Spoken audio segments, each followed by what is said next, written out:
अरशद साहब, उनकी बेगम और बच्चे खाना खा रहे थे। अरशद साहब ने अपनी बेगम से पूछा, बेगम, खर्चे के पैसे तो संभाल लिए थे ना? हाँ जी ज़ैनब के पापा, मैंने संभाल कर रख लिए हैं। दुआ जो पैसों की बात सुन रही थी बोली, पापा जी, आपको पता है किस तरह पैसे डबल होते हैं? हाँ दुआ बेटा, ज्यादा मेहनत करने से और अपना काम दिल लगा कर करने से पैसों को डबल किया जा सकता है। नहीं पापा जी, ऐसे तो नहीं होते पैसे डबल। सारी बातें जो अरशद साहब की बेगम भी सुन रही थी बोली, अच्छा दुआ, फिर तुम ही बता दो कि कैसे पैसों को डबल किया जा सकता है। पापा जी, अगर पैसों को शीशे के सामने रख दो तो वो डबल हो जाते हैं। दुआ की बात सुनकर सब हंस पड़े। दुआ, तुम जो हर वक्त हमारी टीचर बनी रहती हो, चलो बताओ जरा, कौन से 3 वक्त हैं जो हर इंसान की जिंदगी में आते हैं? ये कौन सा मुश्किल है बताना। ज़ैनब भाभी, मैं अभी बता देती हूँ। आलू खाने का, फिर आलू खाने का और फिर आलू खाने के 3 वक्त हर इंसान की जिंदगी में आते हैं। दुआ का जवाब सुनकर एक बार फिर सब हंस पड़े। पापा जी, दुआ को नहीं पता, आप बता दें। ऐसा करो ज़ैनब बेटा, आप ही बता दो। पापा जी, ये 3 वक्त हर इंसान की जिंदगी में आते हैं, सुबह, दोपहर और शाम। सब हंसने लगे। अरशद साहब अपनी बेगम से बोले, बेगम, हमारे बच्चे तो बहुत शरारती होते जा रहे हैं। तो और क्या ज़ैनब के पापा, मैं भी आपसे यही कहने वाली थी। पापा जी, मैं और ज़ैनब भाभी नहीं थारती, दुआ है थारती। हाँ भाई बेगम, मोहम्मद और ज़ैनब नहीं है शरारती। बस पड़ जाए आप लोग मेरे पीछे अब। सब एक बार फिर दुआ की बात पर हंस पड़े। दुआ घर से बाहर निकली तो उसकी नजर चाचा शीदे की रेहड़ी पर पड़ गई। चाचा शीदा अपनी रेहड़ी पर रंग बिरंगे मास्क रखकर बेच रहा था। दुआ ने मास्क पहली दफा देखे थे। अंकल, ये मुंह क्यों बेच रहे हैं आप?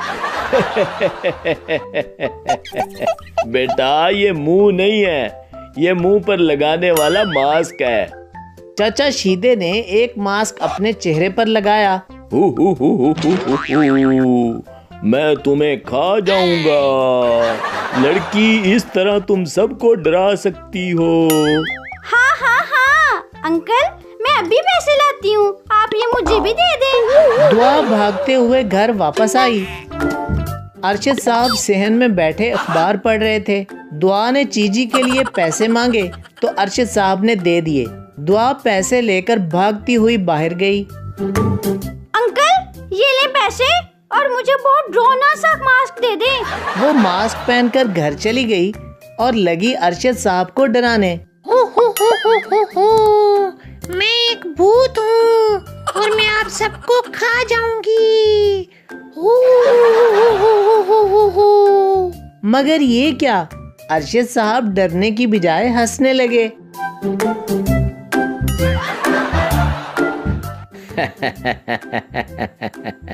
लगता है आज भूत बनने का भूत चढ़ गया है दुआ के सर पर। पापा जी, आप क्यों नहीं डर रहे मुझसे? मैं तो एक भूत हूँ। अभी तो मैंने ज़ैनब भाभी और मोहम्मद भाई को भी डराना था। अब मैं तुम्हें आइडिया देता हूँ भूत बनने का। वो क्या पापा जी? ऐसा करो, वो खौफनाक सी विग लेकर आओ जो तुमने मेले से ली थी। दुआ विग लेकर आई तो अरशद साहब ने उसको विग पहना दी और फेस पर मास्क लगा दिया।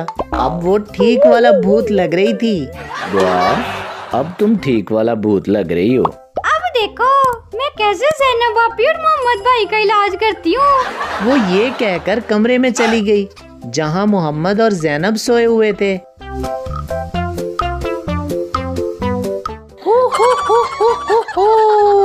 मैं तुम दोनों को खा जाऊंगी। उठो, देखो मैं भूत हूँ। मगर दोनों वैसे ही सोए रहे। दुआ के माइंड में एक आइडिया आया। उसने गिलास उठा के जमीन पे फेंका और खुद छुप गई।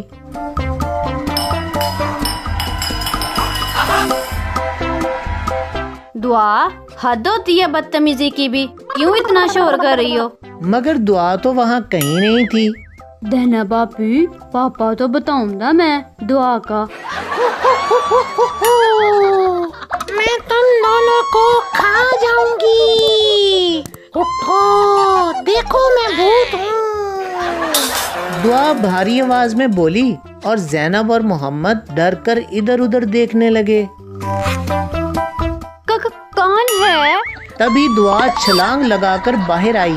जैनब डर के चिल्लाई, बचाओ, भूत आ गया है, भूत। वो दोनों आगे आगे भाग रहे थे और दुआ उनके पीछे पीछे।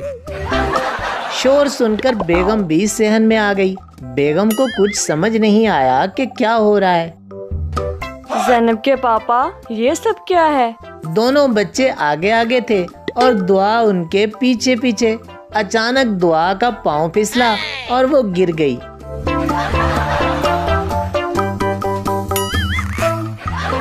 मास्क उतरकर दूर जा गिरा।